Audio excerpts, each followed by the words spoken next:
Good afternoon. My name is Kim Witzak, and I'm coming to you from Minneapolis, Minnesota. I have no financial conflicts of interest in the matters being discussed today. I just wanted to offer my perspective on this very important safety discussion of Montelukast. I like to call myself the accidental advocate. I never set out to be a drug safety advocate 16 years ago. However, I was thrown into this world and not by choice. In 2003, my husband Woody was given an antidepressant for insomnia, and 5 weeks later he took his own life without any history of depression or any other mental illness. At the time, there were no black box warnings on antidepressants. Shortly after his death, I established Woody Matters, a drug safety organization representing the voice of families across the country who live every day with the consequences of a flawed drug safety system.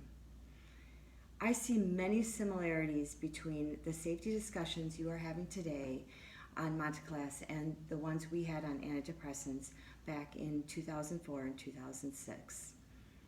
Many of the serious harms were not initially seen in the original clinical trials are now coming to light after being on the market for years and taken by millions of people.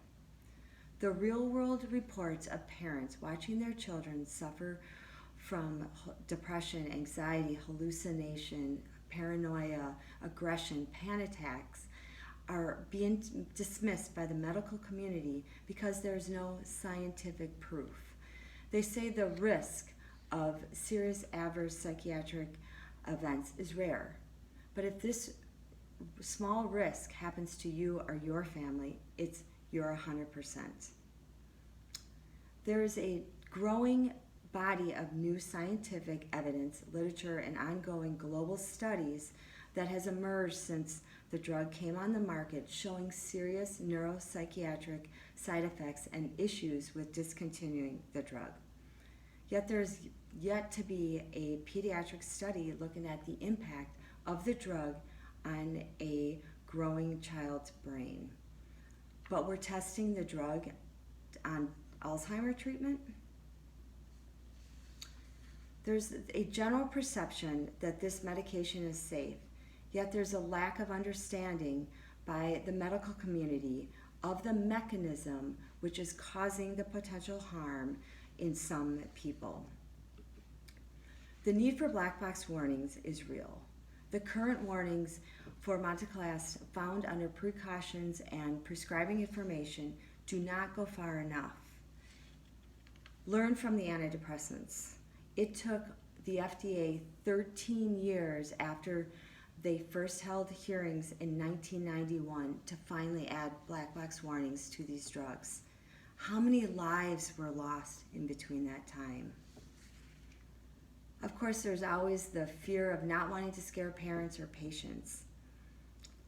But asthma is a huge market. According to the CDC, there's 1 in 13 people have asthma. There's over 25 million Americans. There's a lot of money at stake. But at the end of the day, to us as patients, it's about having information. A black box warning should be added when there is a reasonable evidence of an association of a serious hazard with a drug.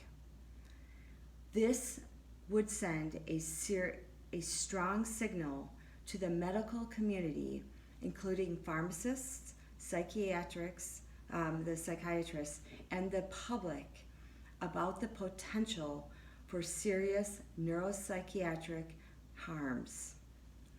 At minimum, a med guide should be required. However, if a parent is unaware or even knows what a med guide is, it will not do any good. These med guides need to be available at the doctor's office and given to parents at the time the drug is being prescribed so that a conversation can happen. Maybe we could do some trainings of physicians, including the psychiatric community, as well as a public awareness and media campaign aimed at patient groups. Maybe we could require informed consent forms that a patient and the family signs acknowledging the potential for these harms. But at the end of the day, what if this was your child? Wouldn't you want to know if they started to experience things like hallucinations, increased agitation, thoughts of suicide, that it could be their asthma medication? Trust me, I know I would.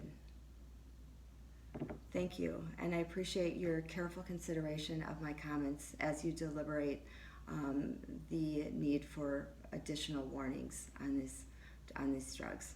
Have a great day.